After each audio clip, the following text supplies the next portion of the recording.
Parfois, ce qui ressemble à une famille parfaite sur les médias sociaux est en fait un cauchemar vécu derrière des portes closes.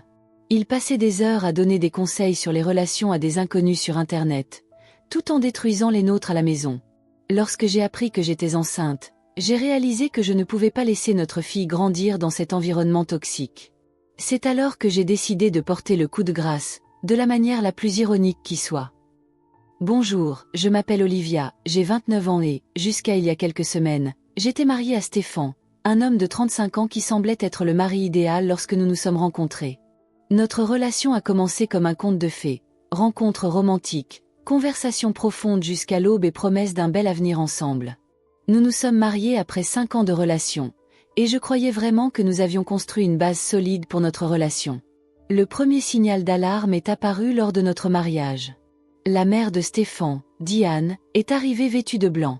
Lorsque j'ai interrogé Stéphane à ce sujet, il s'est contenté de hausser les épaules et de dire que c'était une tradition familiale, ce que j'ai découvert plus tard comme étant totalement faux. C'était la première fois que j'entrevoyais ce qui allait devenir une habitude.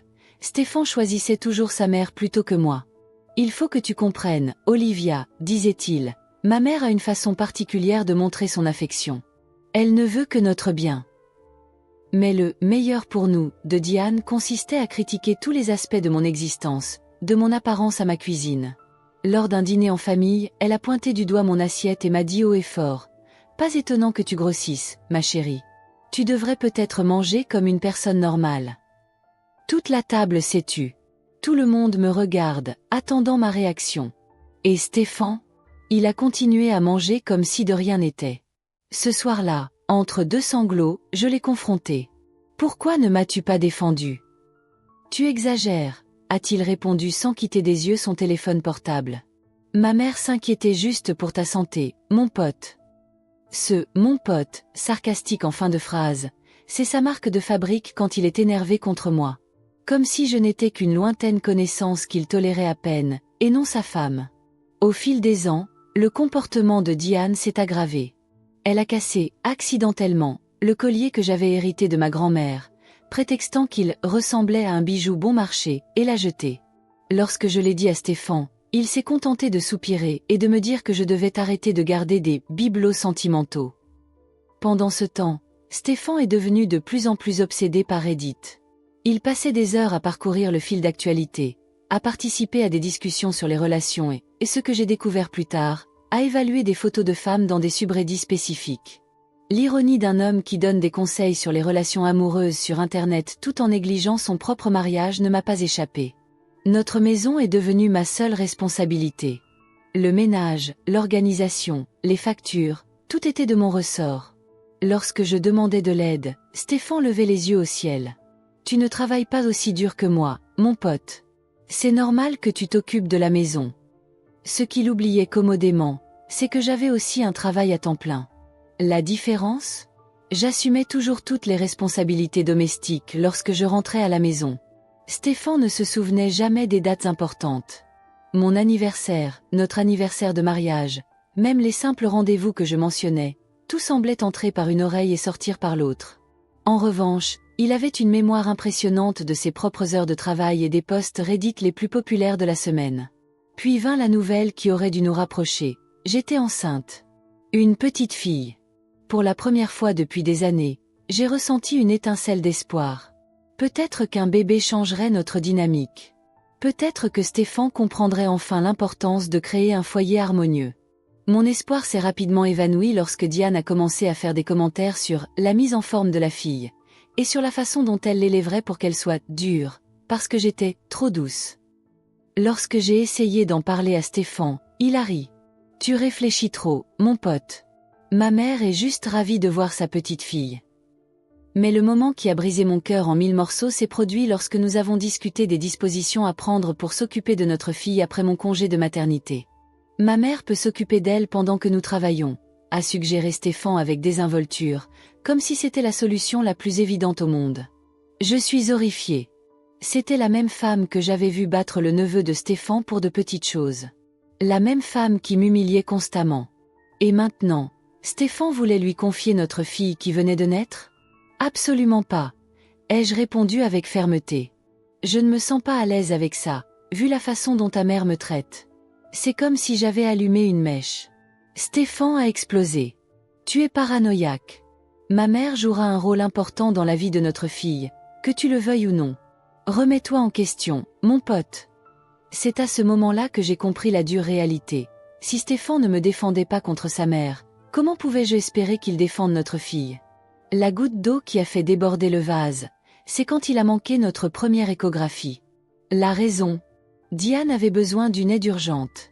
J'ai pensé qu'il s'agissait d'une urgence médicale. J'ai appris plus tard qu'il était allé réparer son Wi-Fi. Stéphane a préféré le Wi-Fi de sa mère à la possibilité de voir notre fille pour la première fois. Pendant qu'il était parti régler le « problème urgent » de sa mère, j'étais assise seule dans la salle d'échographie, fixant l'image de notre fille, des larmes coulant sur mon visage. Non pas de tristesse, mais de clarté. Je comprenais enfin ma position dans la vie de Stéphane. C'est à ce moment-là que j'ai commencé à planifier ma sortie. Mais ce ne serait pas n'importe quelle sortie. Ce serait une sortie que Stéphane n'oublierait jamais. Et si vous appréciez cette histoire de dépassement et de vengeance, n'oubliez pas de vous abonner à la chaîne pour ne manquer aucune de nos histoires aux tournures surprenantes. Stéphane n'était pas un homme cruel par nature. Pire, il était complètement indifférent. Le genre de personne qui peut regarder quelqu'un se noyer et se dire « Quelle honte !» avant de retourner à son téléphone. Dans les semaines qui ont suivi l'échographie manquée, j'ai regardé Stéphane d'un œil nouveau. Il passait des heures allongé sur le canapé, la lueur bleutée de l'écran de son téléphone portable illuminant son visage tandis qu'il naviguait sur Reddit. Je lui ai demandé sur quoi il travaillait pour tenter d'engager la conversation. Il a à peine levé les yeux. J'aide un type qui a des problèmes avec sa femme. Elle a l'air d'être une vraie cinglée. Cela m'a fait l'effet d'une gifle. Alors que notre propre mariage s'effondrait, Stéphane donnait des conseils matrimoniaux à des inconnus. Cette nuit-là, pendant qu'il dormait, j'ai décroché son téléphone. Ce que j'ai trouvé m'a donné la nausée. En plus des conseils sur les relations, Stéphane passait des heures à analyser des photos de femmes. Et le pire, des messages à sa mère se plaignant de moi.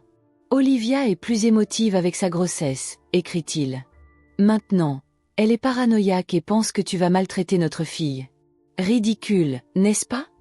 La réponse de Diane a été encore pire. J'ai toujours su qu'elle n'avait pas l'étoffe d'une mère. Ne t'inquiète pas, mon fils, je veillerai à ce que ma petite fille grandisse correctement, pas comme ta faible épouse.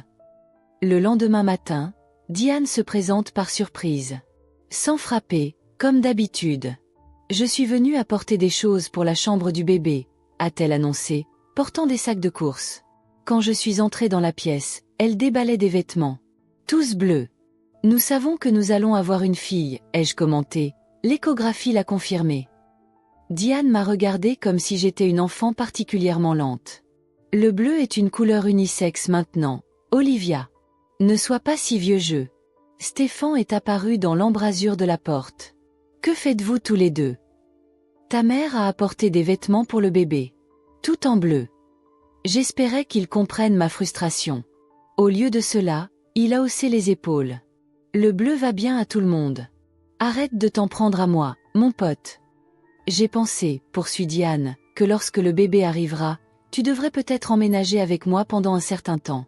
Olivia n'a manifestement aucune idée de la façon de s'occuper d'un enfant.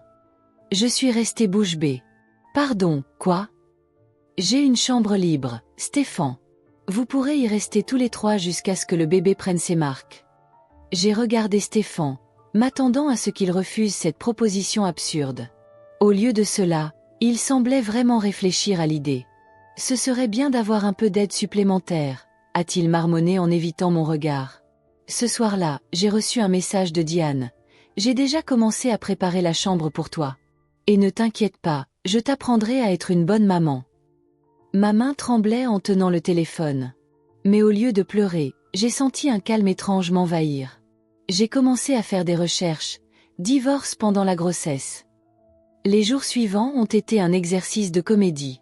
Je souriais à Stéphane, j'étais d'accord avec ses commentaires sur le plan de Diane et je continuais ma routine. Pendant ce temps, lors de mes pauses au travail, je rencontrais secrètement un avocat. Qu'en est-il de l'enfant? Craignez-vous pour sa sécurité? Me demanda l'avocat. Oui, ai-je répondu sans hésiter. Sa mère croit au châtiment physique et je l'ai vu frapper d'autres enfants de la famille. Entre-temps, Diane a commencé à apparaître presque quotidiennement, laissant échapper des commentaires sur le fait que je ne serais certainement pas capable d'allaiter correctement, ou que j'aurais besoin d'une surveillance constante au cours des premiers mois. Le point de rupture est survenu lorsque Diane a suggéré qu'elle devrait être dans la salle d'accouchement parce que quelqu'un doit s'assurer que vous ne fassiez pas d'erreur au moment le plus important. J'ai regardé Stéphane, m'attendant à ce qu'il prenne enfin mon parti. Au lieu de cela, il a souri faiblement et a dit « Il serait bon que quelqu'un d'expérimenté soit là, mon pote. » Cette nuit-là, pendant que Stéphane dormait, j'ai mis au point mon plan. Mais avant d'exécuter ma sortie, j'ai découvert quelque chose qui allait tout changer. En fouillant dans son historique Reddit, j'ai trouvé un message privé inquiétant. Un échange entre lui et un utilisateur appelé Blonde Ambition 89. « Mon mariage est en ruine », écrit Stéphane. « Ma femme est enceinte et plus insupportable que jamais. J'ai hâte d'être à notre prochain rendez-vous. » Blonde Ambition 89 a répondu en donnant des détails explicites sur leur dernier rendez-vous et les plans pour le prochain. Stéphane me trompait. Non seulement sur le plan émotionnel avec sa dévotion à sa mère, mais aussi sur le plan physique avec une inconnue rencontrée en ligne. Avec des mains étonnamment stables, j'ai fait des captures d'écran de chaque message incriminé. J'ai tout envoyé à mon avocat avec une simple note. J'ai trouvé ça. Cela change-t-il quelque chose? La réponse a été presque immédiate. Ça change tout. Venez au bureau demain. Cette nuit-là, en regardant Stéphane dormir, je n'ai ressenti ni colère ni tristesse. Je n'ai ressenti qu'une détermination froide et calculée. Il avait choisi sa voie, en donnant à plusieurs reprises la priorité à sa mère et à ses désirs égoïstes plutôt qu'à moi et à notre fille. C'était maintenant à mon tour de choisir la mienne. Le lendemain matin, alors que Stéphane partait travailler, j'ai commencé à exécuter méticuleusement mon plan. Tout d'abord, j'ai appelé nos propriétaires et j'ai demandé à ce que mon nom soit retiré du contrat de location. J'ai expliqué calmement la situation, en mentionnant ma grossesse et l'environnement toxique auquel j'étais confrontée. « Je suis désolée que vous traversiez cette épreuve, Olivia », a déclaré Madame Miller, notre propriétaire. « Nous ferons en sorte que le processus soit aussi discret que possible. » Deuxième étape, j'ai transféré la moitié de nos économies sur mon compte personnel. C'était mon droit légal, et même si j'aurais pu tout transférer, j'ai décidé d'être juste malgré les circonstances. Troisième étape, j'ai mis en place un dépôt direct pour le loyer du mois suivant. Je disposais ainsi de suffisamment de temps pour trouver un nouveau logement et m'installer avant que Stéphane ne se rende compte de l'ampleur de ce qui se passait. Pendant que je rangeais mes vêtements dans des valises discrètes, j'ai reçu un message de Diane. Je passerai cet après-midi pour discuter des détails de la chambre du bébé dans ma maison. Je n'ai pas répondu. Au lieu de cela, j'ai continué à faire mes valises, séparant soigneusement ce qui m'appartenait et laissant de côté ce que j'avais acheté pendant le mariage. Je ne voulais rien qui me rappelle cette période de ma vie. J'ai pris l'album de photos de notre mariage et j'ai souri amèrement en voyant Diane en blanc à côté de Stéphane, tous deux souriant comme s'ils partageaient un secret. À ce moment-là, c'était probablement le cas. Le plan avait toujours été de faire de moi une couveuse pour la petite fille de Diane, une figure maternelle facilement manipulable et jetable. À 2 heures de l'après-midi, ma voiture était chargée de tout ce qui comptait. J'ai jeté un dernier coup d'œil à l'appartement où j'avais vécu pendant 5 ans, où j'avais subi des humiliations constantes, où j'avais découvert que j'étais enceinte et où j'avais enfin trouvé ma force. Il ne manquait qu'une chose. Je me suis assise à la table de la cuisine et j'ai ouvert mon ordinateur portable. Je me suis connectée à Reddit et j'ai créé un nouveau compte. Mon nom d'utilisateur? Stéphane Wife. L'ironie du sort m'a fait sourire. J'ai commencé à taper, les mots s'enchaînant facilement. Bonjour Stéphane, peut-être que tu vas enfin m'écouter. J'avais écrit tout ce que j'avais toujours voulu dire. La négligence constante, les humiliations de Diane, son dévouement aveugle à sa mère, sa trahison. J'ai déversé des années de souffrance dans un seul message, sachant qu'il le verrait. J'ai ajouté tous les détails importants, comment j'avais retiré mon nom du bail, comment j'avais fixé le paiement au mois suivant, comment j'avais contacté un avocat. Et si tu te demandes si tu peux rentrer à la maison, m'empêcher de faire ça et partir, c'est trop tard. Je vous envoie ceci alors que j'ai déjà tout mis dans la voiture et que je suis partie. Alors que j'étais en train de taper, j'ai reçu une notification sur mon téléphone portable. C'était Diane, m'informant qu'elle était en route pour l'appartement. C'était parfait. Elle arriverait et trouverait le message que j'avais laissé à Stéphane imprimé sur la table de la cuisine. Un petit cadeau pour ma belle-mère fouineuse. J'ai terminé le message par une question rhétorique qui, je le savais, attirait l'attention de Stéphane. Suis-je idiote d'avoir quitté mon mari après qu'il m'a négligée pendant des années, qu'il a laissé sa mère abuser de moi et qu'il m'a fait craindre pour la sécurité de notre future fille? Je l'ai posté sur le subreddit préféré de Stéphane, celui où il passe des heures à donner des conseils matrimoniaux. J'ai imprimé une copie et l'ai laissée sur la table, avec mon alliance. En partant, j'ai imaginé le chaos qui s'ensuivrait. Diane arrivant la première, lisant la lettre, essayant frénétiquement de contacter Stéphane. Stéphane rentrant précipitamment du travail pour trouver sa mère paniquée et l'appartement vide de ma présence. Puis, quelques heures plus tard, il se rendait sur Reddit pour chercher du réconfort, peut-être pour s'épancher sur sa « femme folle » qu'il avait abandonnée sans crier gare. Et c'était là, mon post, détaillant tous les aspects de son comportement toxique, de sa négligence, de sa trahison. Le téléphone a sonné. C'était Stéphane. Je l'ai laissé tomber sur la boîte vocale. « Olivia, c'est quoi ce bordel? Ma mère vient de m'appeler, hystérique. Où es-tu? Rentre à la maison tout de suite et parlons comme des adultes, mon pote. » Le « mon pote » sarcastique, juste à ce moment-là. Tellement prévisible. J'ai raccroché le téléphone et j'ai continué à conduire. 1 heure plus tard, je me suis arrêté dans un café au bord de la route et j'ai allumé mon ordinateur portable. Le post sur Reddit avait déjà des centaines de commentaires. NTA, not the idiot. Votre mari et votre belle-mère sont toxiques. Partez tant que vous le pouvez. Protégez votre bébé. Il vous a trompé alors que vous étiez enceinte? Quel sale type. Les réponses étaient unanimes. Et vu la fréquence à laquelle Stéphane visitait le site, je savais qu'il verrait exactement la même chose. Le téléphone a de nouveau sonné. Cette fois, j'ai répondu. « Olivia, tu as perdu la tête ?» La voix de Stéphane tremblait de colère. « Tu as publié notre vie privée sur Reddit? As-tu la moindre idée de ce que tu as fait? J'ai enfin obtenu toute ton attention, n'est-ce pas ?» ai-je répondu calmement. C'est intéressant de voir que ça n'est arrivé que lorsque j'ai touché le seul endroit qui t'intéresse vraiment. C'est ridicule, tu te comportes comme un enfant. Rentre chez toi et on pourra régler ça. Il n'y a rien à régler, Stéphane. L'avocat te contactera lundi. Oh, et dis bonjour à Blonde Ambition 89 de ma part. Silence à l'autre bout du fil. Je pouvais presque entendre son cerveau traiter le fait que j'étais au courant de sa trahison. Comment as-tu? Tu devrais faire plus attention à ton historique Reddit. Tellement occupé à évaluer les photos d'autres femmes et à planifier des rendez-vous que tu n'as pas réalisé à quel point tu étais négligent. Écoute, ça ne voulait rien dire, c'était juste. Laisse-moi tranquille, Stéphane. Il ne s'agit pas seulement de la trahison. Il s'agit d'années de négligence, d'avoir laissé ta mère me traiter comme de la merde, d'avoir échoué en tant que mari et, bientôt, en tant que père. Ma mère ne veut que le meilleur pour toi, Stéphane. Pas pour moi, pas pour notre fille. Seulement pour toi. Et tu as choisi ton camp il y a longtemps. À ce moment-là, j'ai entendu la voix de Diane en arrière-plan. Laissez-moi lui parler. Ta mère est avec toi? Bien sûr qu'elle est là. Dis-lui qu'elle ne reverra jamais ma fille. Jamais. Avant que Stéphane ne puisse répondre, j'ai raccroché. J'ai bloqué son numéro et celui de Diane. En reprenant la route, je me suis rendu compte que mon cœur battait normalement pour la première fois depuis des mois. Il n'y avait pas d'anxiété, pas de peur. Juste la certitude d'avoir fait le bon choix. Mon téléphone a vibré avec une notification de Reddit. Le message avait été marqué comme tendance sur le subreddit. Des centaines d'inconnus étaient maintenant témoins de mon dernier acte de libération, tout comme Stéphane avait fait de ses autres relations un spectacle pour son public en ligne. L'ironie de la situation ne m'a pas échappé. L'homme qui passait des heures à donner des conseils en matière de relations amoureuses était maintenant révélé comme le mari toxique qu'il était réellement, sur le même forum où il s'était construit une image d'expert en relations amoureuses.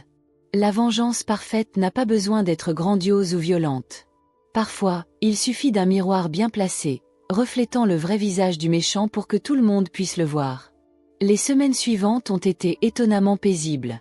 J'ai trouvé un petit appartement confortable dans une ville voisine et j'ai commencé à préparer la chambre du bébé, cette fois avec des couleurs que j'avais choisies moi-même. Des tons doux de jaune et de vert, sans aucune intervention de Diane. Comme prévu, le lundi, mon avocat a envoyé les premiers documents de divorce à Stéphane. L'accusation d'infidélité, étayée par les captures d'écran que j'avais faites, garantissait que j'obtiendrais des conditions favorables, surtout compte tenu de ma grossesse. Les messages et les appels de Stéphane et de Diane continuaient d'arriver par des numéros inconnus, mais je les ignorais systématiquement. De temps en temps, je me rendais sur Reddit pour voir comment l'histoire évoluait. Mon article est devenu l'un des plus populaires du mois sur le subreddit, avec des milliers de commentaires de soutien et de validation de ma décision. 3 jours après mon départ, Stéphane a publié sa propre version des faits, en utilisant son compte habituel. C'était pathétique. Il m'a dépeinte comme une épouse hystérique et émotionnellement instable, affirmant que ma grossesse avait déclenché des problèmes mentaux préexistants. Quant à la trahison, il a tenté de la minimiser en affirmant qu'il s'agissait de simples conversations en ligne qui ne signifiaient rien. Les utilisateurs de Reddit n'ont pas cru à son histoire. La communauté qui l'appréciait en s'est retournée contre lui, bombardant son message de commentaires négatifs et démystifiant ses mensonges. Certains utilisateurs ont même retrouvé d'anciens messages dans lesquels il parlait d'organiser des rendez-vous avec des femmes rencontrées en ligne. Sa réputation sur le forum a été détruite. L'homme qui se considérait comme un expert en relations amoureuses s'est révélé être un mari infidèle et négligent. Une semaine plus tard, j'ai reçu un message surprenant. Il provenait de Blonde Ambition 89. Olivia, je ne sais pas si tu liras ce message, mais je dois m'excuser. Stéphane m'a dit qu'il divorçait et que vous étiez séparés depuis des mois. Je n'ai appris ta grossesse que par ton courrier. Je suis désolée, je ne me serais jamais impliquée si j'avais su la vérité. Je lui ai répondu en le remerciant pour sa sincérité et en précisant que c'était entièrement la faute de Stéphane. Sa réponse m'a encore plus surprise. Je pense que tu devrais savoir que je ne suis pas le seul. Cela fait des années qu'il agit ainsi, d'après ce que j'ai compris de nos conversations. Et toujours avec le même schéma. Il dit qu'il se sépare, que sa femme est instable, etc. L'information m'a fait mal, mais elle ne m'a pas surpris. D'une certaine manière, elle confirmait que ma décision avait été bonne, mais qu'elle arrivait trop tard. 2 semaines plus tard, j'ai rencontré Stéphane en personne pour la première fois, en présence de nos avocats. Il avait l'air hagard, avec des cernes profonds sous les yeux et des vêtements froissés. « Olivia, pouvons-nous parler en privé ?» a-t-il demandé après la réunion formelle. Mon avocat m'a jeté un regard interrogateur et j'ai hoché la tête, indiquant que tout allait bien. 5 minutes, ai-je dit lorsque nous nous sommes retrouvés seuls. « Vous avez ruiné ma vie », a-t-il commencé sans détour. J'ai perdu mon travail à cause de ce message. Mon patron l'a vu, et comme l'entreprise a une politique stricte en matière de comportement sur les réseaux sociaux. Et c'est de ma faute, ai-je demandé calmement. Stéphane, tu as ruiné notre mariage bien avant que je ne révèle la vérité. Tu as choisi ta mère plutôt que moi. Tu as préféré des inconnus sur Internet à ta femme enceinte. C'était une erreur, d'accord ? Je l'admets. Mais tu n'avais pas à partir comme ça, en exposant tout sur Internet. Sinon, comment m'aurais-tu écouté ? J'ai passé des années à essayer de te montrer comment ta mère me traitait, comment tu me négligeais, et tu n'as jamais écouté. Ma mère a juste. Ta mère est toxique, Stéphane. Et tu es tout aussi toxique pour l'avoir laissé me traiter comme ça. Il reste silencieux un moment, les yeux fixés sur le sol. Où vis-tu ? Demande-t-il enfin. Ce ne sont pas tes affaires. Il s'agit aussi de ma fille. Notre fille sera mieux sans ton influence ni celle de sa mère. L'avocat s'occupera des détails de la garde, mais je te préviens, elle sera surveillée, si tu as la chance de pouvoir passer un peu de temps avec elle. Ce n'est pas juste, Olivia. J'ai des droits. Des droits ? Qu'en est-il de mon droit à être respectée dans mon propre mariage ? Qu'en est-il des droits de notre fille à grandir dans un environnement sain, sans une grand-mère abusive et un père absent ? Il n'avait pas de réponse à cette question. Votre temps est écoulé, Stéphane. Et d'ailleurs, tu as perdu le droit de m'appeler amie quand tu as préféré ta mère et ses maîtresses à ta famille. J'ai quitté cette pièce la tête haute, plus fort que je ne l'avais jamais été. Au cours des semaines suivantes, la procédure de divorce a progressé rapidement. Grâce aux preuves d'infidélité, j'ai obtenu des conditions extrêmement favorables. Stéphane a essayé de contester la garde, mais les enregistrements de ses conversations avec sa mère, discutant de la façon dont ils allaient contrôler l'éducation de notre fille, étaient suffisants pour garantir qu'il n'aurait que des visites supervisées. Quant à Diane, elle a tout fait pour s'immiscer dans le processus, allant jusqu'à déposer une demande de droit de grands-parents, qui a été rapidement rejetée par le juge lorsque j'ai présenté des preuves de son comportement abusif. 3 mois plus tard, j'ai donné naissance à une magnifique petite fille, que j'ai appelée Sophia, sagesse, un nom qui représentait tout ce que j'avais appris au cours de ce voyage. Stéphane n'était pas présent à la naissance, mais il a envoyé des fleurs à l'hôpital, accompagné d'une carte qui disait simplement « Je suis désolé ». Pour la première fois depuis des années, j'ai cru qu'il était peut-être sincère. Aujourd'hui, 1 an plus tard, Sophia est un bébé heureux et en bonne santé, qui grandit dans un foyer plein d'amour et de respect. Stéphane voit sa fille 1 fois par mois, toujours sous surveillance, et étonnamment, il s'est efforcé d'être un père présent pendant ces quelques heures. Quant à Diane, elle reste bannie de nos vies. De temps en temps, elle essaie d'entrer en contact avec Stéphane, mais il a enfin appris à fixer des limites avec sa mère. Trop tard pour notre mariage, mais à temps pour avoir une certaine relation avec sa fille. Le message sur Reddit? Il est devenu une sorte de légende urbaine sur le subreddit, souvent cité dans les discussions sur les relations toxiques et les belles-mères problématiques. Certaines personnes me reconnaissent même lorsque je mentionne des détails de l'histoire sur d'autres forums, me saluant comme une sorte d'héroïne qui s'est libérée d'un mariage abusif de la manière la plus ironique qui soit. Je ne regrette rien. En utilisant la dépendance de Stéphane pour le démasquer, j'ai obtenu non seulement ma liberté, mais aussi la possibilité d'élever ma fille dans un environnement sain. Parfois, la meilleure vengeance n'est pas élaborée ou grandiose. Il s'agit simplement de montrer la vérité, aussi publiquement que possible. Et qu'en est-il de moi? Je m'épanouis. Je suis retournée à l'université pour terminer mon master. J'ai commencé à travailler à temps partiel en tant que consultante et j'ai constitué un réseau de soutien composé de véritables amis qui m'ont soutenue dans les moments les plus difficiles. La leçon que j'ai apprise et que j'aimerais partager est simple. Votre valeur n'est pas définie par la façon dont les autres vous traitent. Vous méritez le respect, la considération et le véritable amour. Et si quelqu'un, qu'il s'agisse d'un partenaire, d'un membre de la famille ou de n'importe qui d'autre, ne peut pas vous offrir cela, vous avez tout à fait le droit de vous éloigner et de reconstruire votre vie selon vos propres termes. Comme je l'ai dit à Stéphane lors de ce dernier rendez-vous, tu ne m'as pas détruite, tu as détruit l'idée que je me faisais de nous. Et ce faisant, tu m'as libérée pour trouver quelque chose de bien mieux. La vraie revanche n'a pas été l'exposition publique ou un divorce favorable. C'était la liberté de vivre enfin ma vie selon mes propres termes, en élevant ma fille dans un environnement d'amour et de respect, ce qui n'aurait jamais été possible si j'étais restée. Si vous vous trouvez dans une situation similaire, rappelez-vous. Parfois, faire le premier pas pour sortir est l'acte le plus courageux que vous puissiez faire pour vous-même et pour ceux que vous aimez. La vraie vengeance ne consiste pas à blesser l'autre personne, mais à récupérer son propre pouvoir et à construire une vie qu'elle n'aurait jamais pu vous offrir. N'oubliez pas de vous abonner à la chaîne pour découvrir d'autres histoires de dépassement et de vengeance comme celle-ci. Chaque abonnement nous permet de continuer à partager ces récits puissants qui montrent que, même dans les situations les plus difficiles, il y a toujours une issue pour ceux qui ont le courage de rechercher leur propre bonheur.